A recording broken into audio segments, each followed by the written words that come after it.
Hi everyone, welcome back to my solo sessions project.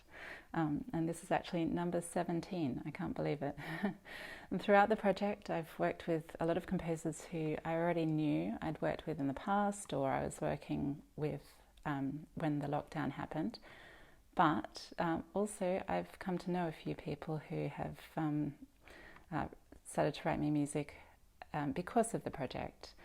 And this week's piece falls into that category. It has been a complete thrill and just so lovely to get to know Ivan Moody and his music and to work together on this piece. And I think you're going to really enjoy it. It's really beautiful and it's called Bird in Space. Hello, good morning. How are you? Good morning. I'm very well, thank you. And you? I'm fine, thank you. Doing well. Thank you very much. And whereabouts are you at the moment? I'm at home in Estoril, just outside Lisbon, in Portugal, Oh, where we've got a but slightly overcast day, but it's improving. whereas in London we have sunshine, so go figure. Well, it's lovely to speak to you. How has the lockdown been for you? What have you been working on, and what have you been doing? It's actually, for me, personally, been quite productive. Mhm. Um, as well as a composer, I'm a musicologist, so I've just been able to do lots of reading and research for the various projects I have in hand. And I've carried on composing. One of the things that struck me was that um, people wouldn't be able to meet in large groups to perform, but people would still want to perform. So therefore, chamber music would be solo, and chamber music would be the thing to do. So I had an idea for a couple of piano pieces, and got in touch with a Brazilian pianist friend of mine here in Lisbon, and I asked him if he'd be interested in a piece, and he ended up with two, in fact. And that idea expanded itself into a piano book, which has just been published. And there are 17 pieces in the book, very short pieces, ranging from 1 minute's duration to about 4.5. But each one of them is written for a different pianist. And each piece tries to reflect something of the pianist's character, which is a very interesting procedure. It made me do things musically that I wouldn't have thought of doing before. So each piece is quite different from every other piece. And I, looking back on it, I'm quite surprised at what I came up with. Oh, So brilliant. that, and I have a violin and piano piece to write for two Portuguese performers, and a longer piano piece for the American pianist Paul Barnes, who's performed a lot of my music. But I wanted to write him a substantial solo piece. So those are still ongoing. And there are a couple of choral projects which, for obvious reasons, have not happened this year. But I'm not dropping them. I will get them done. But it seemed to me that writing chamber music was a productive thing to do, and of course that includes the piece I wrote for you. Which is absolutely gorgeous. It's gorgeous. It's so beautiful and just so expressive, simple, but yet really intricate, and it's got so many little corners. It's I've really enjoyed working on it. So thank you so much for writing it. Would you Thank you. mind telling us a little bit about it? Yes, the piece is called "Bird in Space," which is the title of a sculpture by the Romanian sculptor Constantin Brancusi. And you know, he had these bird sculptures, and they became progressively more abstract. They still look like birds. But when I saw you playing the soprano saxophone, which is gold, or golden anyway, it reminded me exactly of that sculpture, because the Brancusi sculpture is more curved than the saxophone, but it's a very smooth shape, and you could consider it something as, a, as being something abstract, but in fact he called it "Bird in Space," and what it suggests to me is the flight of a bird. So what I wanted to do in the piece is suggest that arc of the sculpture, and also the trajectory of the bird's flight. So it starts with this very long phrase, which is then essentially varied throughout the piece, and it comes back to it. And there are interruptions as well. I'm trying to imagine the bird's flight as being interrupted by maybe other birds or weariness, so there are slight changes of tack from time to time. But essentially, it works with that long melodic arch. And long melodic arches are something I've long been interested in. My music has many connections with Eastern Orthodox music, and in that repertoire you get these very long melodies.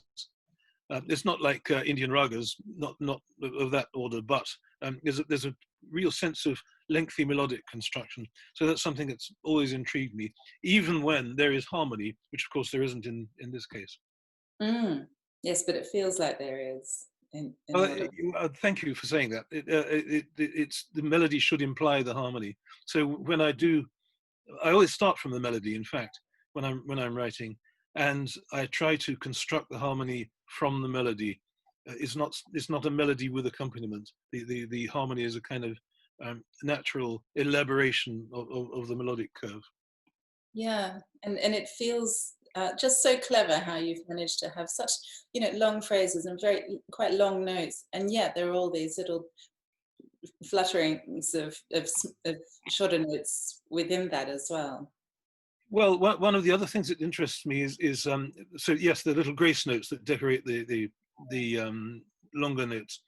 One of the things that interests me is that kind of decoration, which occurs a lot in Byzantine chant, for example, but it also occurs in folk music.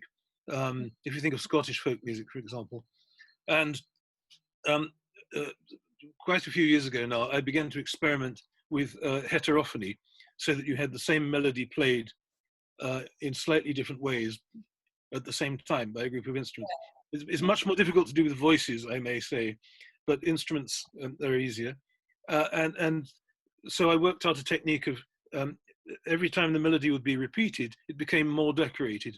So I found myself decorated versions of the original melody, and so it goes on. And it's exactly that kind of technique that I use in your piece, except of course there are no other instruments playing. But the idea is a melody that's increasingly decorated, so that in some sense this reflects it's a programmatic piece in that sense. It reflects the complexity of the bird's flight, and then comes back to rest. Yeah. It's wonderful to know that as a performer, and I'm sure all the other saxophonists who are going to be playing this will really value that. So thank you very, very much for taking the time to tell us about that, and for such a beautiful piece. The other thing I should say, if I may, yes, great, is I've always been interested in the saxophone, and one of my ambitions is to write a concerto for it. I've not yet done that, but one of the most interesting projects I had a few years ago, I forget exactly when, probably 10 years ago now, was to write a piece for choir and saxophone quartet. And that was for Ars Nova Copenhagen and the Russia Quartet. Of course, the Russia Quartet is the king of sax quartets, and they could just do anything. But what I loved was two things: the sound of the saxes in different ranges together. I just thought that the sound was so rich and capable of anything, and the possibilities of suggesting completely different groups of instruments or even voices, depending on which of those four instruments I was using. So to take advantage of that, the piece actually has to do with the Kalevala, an episode in the Finnish national epic when the sun and the moon are stolen. So it's all about the weather. It's an ecological piece in that sense. So I was able to write an ice-scape just for the saxophones, and a waterscape, and a final sunscape when the sun and the moon are recovered. There's a PN to the sun. So, and I was able to get all these different colors from this group of instruments, and I found that so wonderful. So I've been longing to write for the saxophone again ever since then.